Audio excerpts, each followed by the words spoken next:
Let's see if this works. Hello. Third time charm. Oh, yes. Do I got all ya? Let's see. I hear Blaine. Okay, I'm here. Is Matt there? Yeah, I'm here. Perfect. That's amazing. So we have HABS Unfiltered joining the stream. What's going on, guys? Oh, we're just living the dream, brother. Living the dream. Yeah, me too. What a coincidence, eh? There's nothing I like more than staying up till midnight for the start of a hockey game. Yeah, we got it rough out here on the East Coast with this midnight start.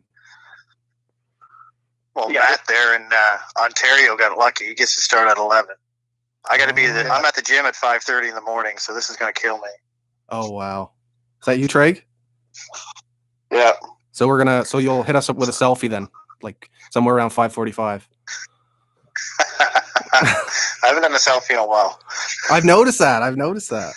But that's good stuff, man. So you guys excited for this game tonight or what? Another one against the Canucks. What's this, number 6 or 7 now, I think, against them? Yeah, I think it's the 7th. Yeah, pretty wild. And we got line changes coming for this one too. So kind of like a lot different than what we've seen in the past. I'm excited to see Gallagher on the wing with Kotkaniemi. Yeah. Because it seems I think. Go ahead.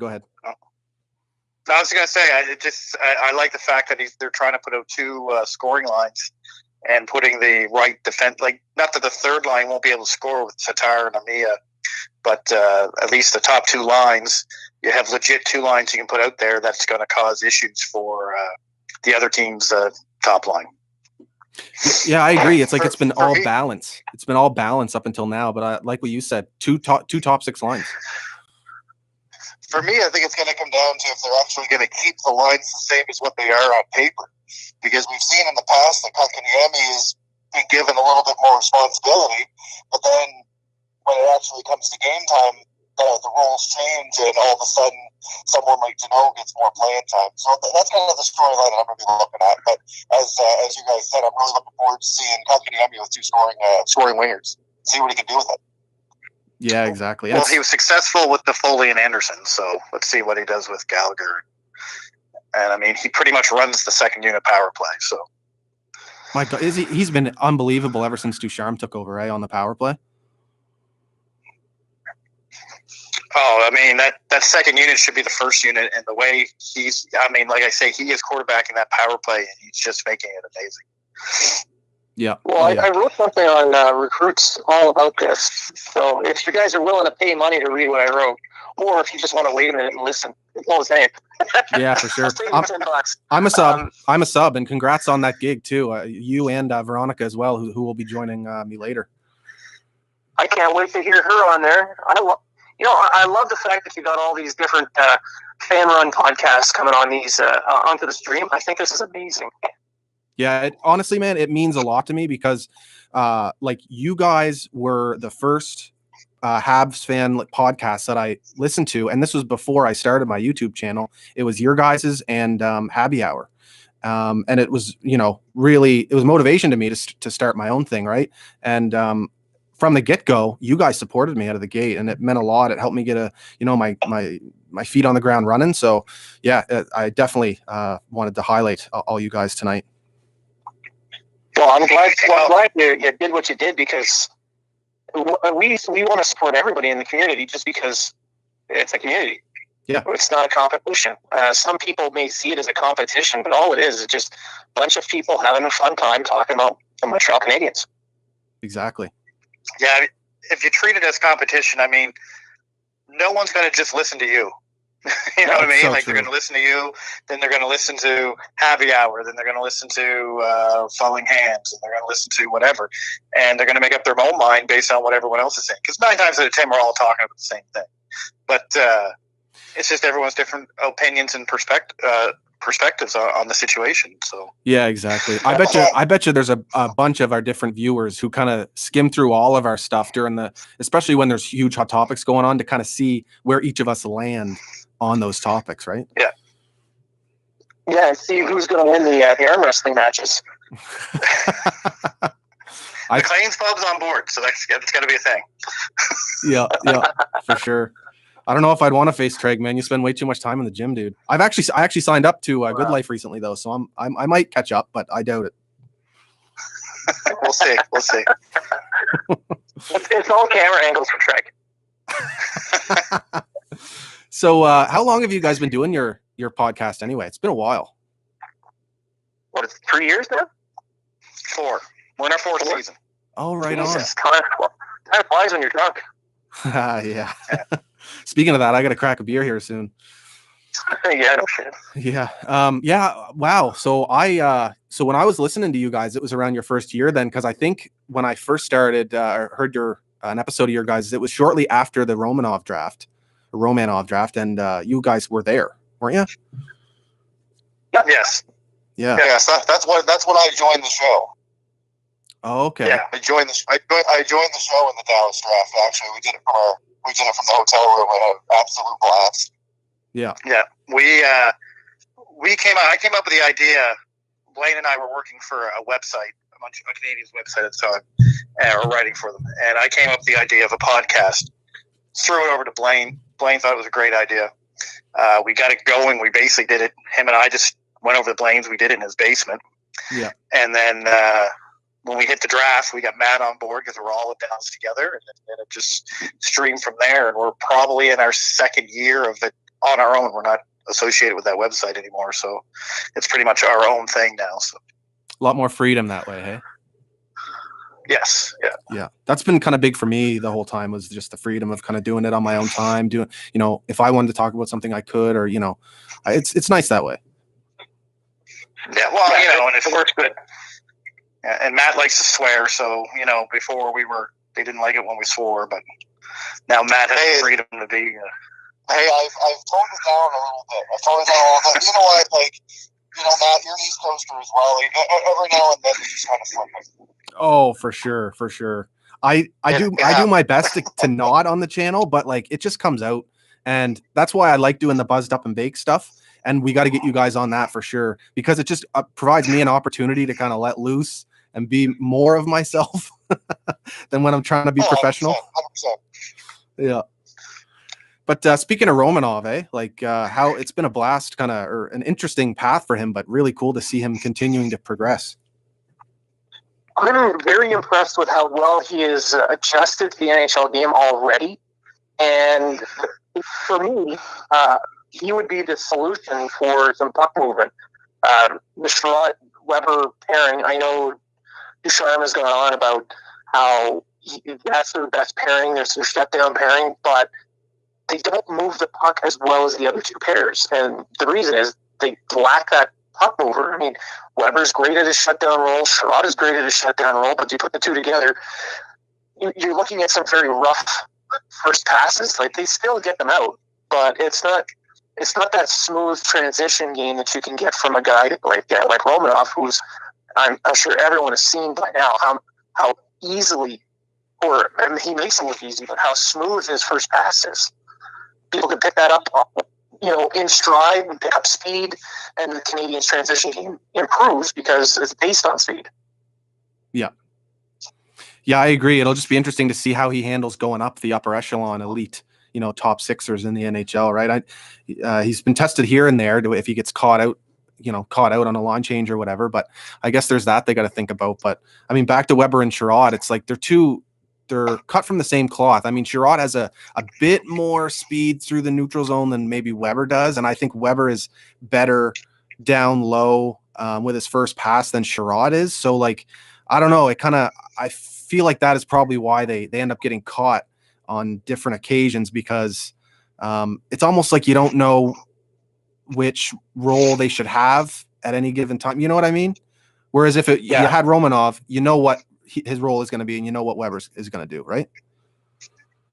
Yeah, and as a pairing, they would be more compatible as a pairing because each one has strengths and weaknesses that match well together.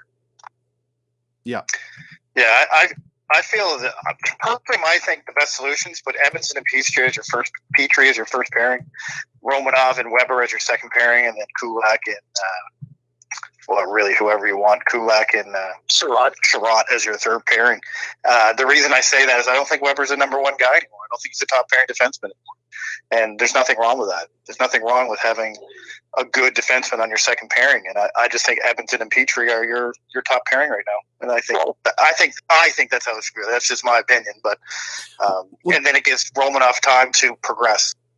Obviously, you've dropped the toenail on your head at the gym because Weber is going to be your top pairing guy. But in the playoffs, I agree that in the regular season, probably not your top pairing guy because he's got 82 games. He's got to do it every single night, put in the 25 minutes, and he's at the age now where you have to start managing his minutes. So manage him, and then he can become your top shutdown guy in the playoffs. Exactly. I mean, if they play like they did last year in the bubble, the Trident, then you're not going to have an issue. So it's really not going to because Petrie, Edmonton, and Sherratt played lights out in the bubble. And as sailors, we love the Trident. Yeah. Love the Trident. I'm glad you brought that up about Weber because I was about to say that because it seems like every season he starts out wildly strong for the first 2 weeks, 3 weeks or so. And then we saw that again in the return to play. He was lights out. But like we're in the part of the season where ideally if you can draw his minutes back, keep him fresh, and then hopefully get that fresh Weber for the playoffs.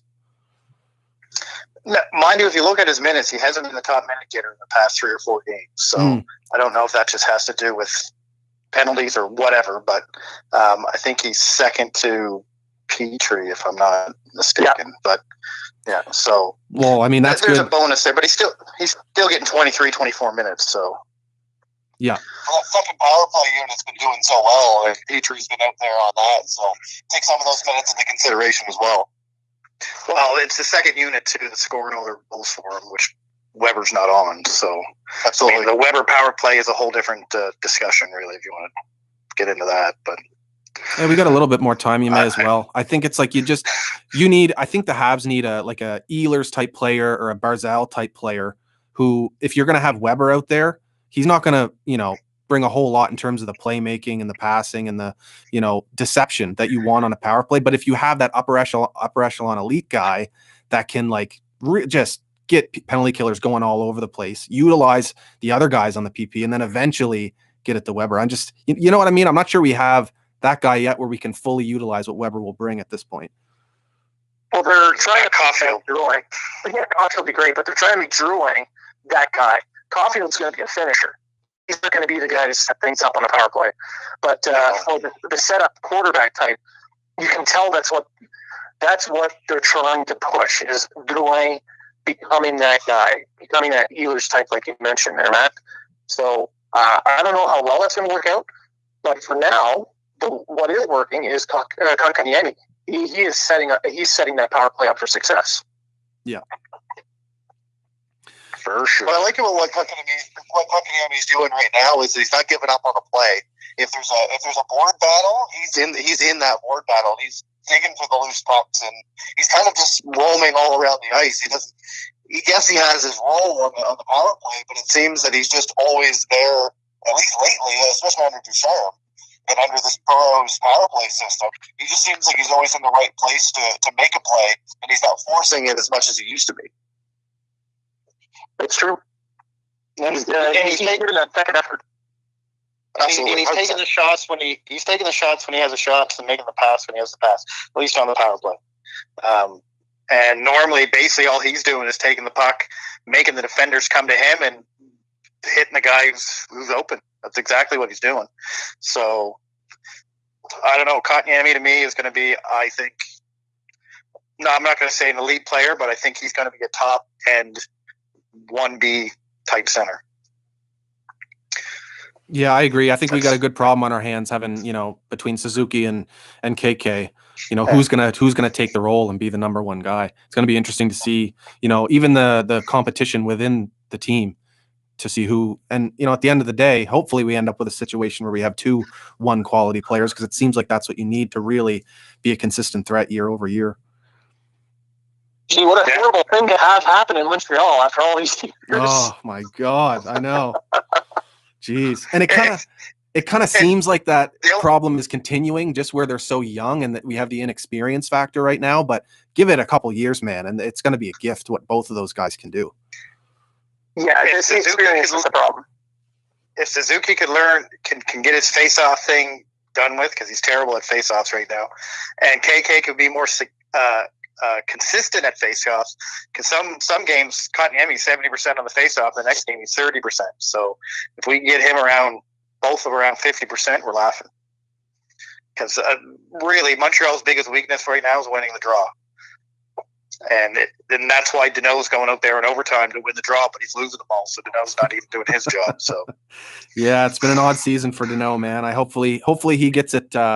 He gets it back together here. It'll be interesting how he responds being on a kind of a shutdown role line with Armia. And at least he still has Tatar though on his left. He's got his guy there.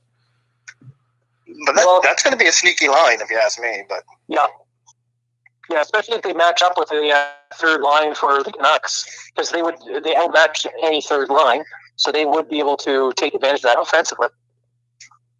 Yeah. Oh yeah. Yeah, and speaking of that too, it's what is it Ducharme mentioned today about possibly switching up the right wingers. It's just a totally different approach than Claude. I mean, Ducharme seems to have his left wingers handcuffed, which I think is great. I think having two guys on each line that always stay together, I think that's a smart way to look at it. And then to switch up your finishers here and there to, whoever has the most chemistry at any given time, or depending on your opponent, right?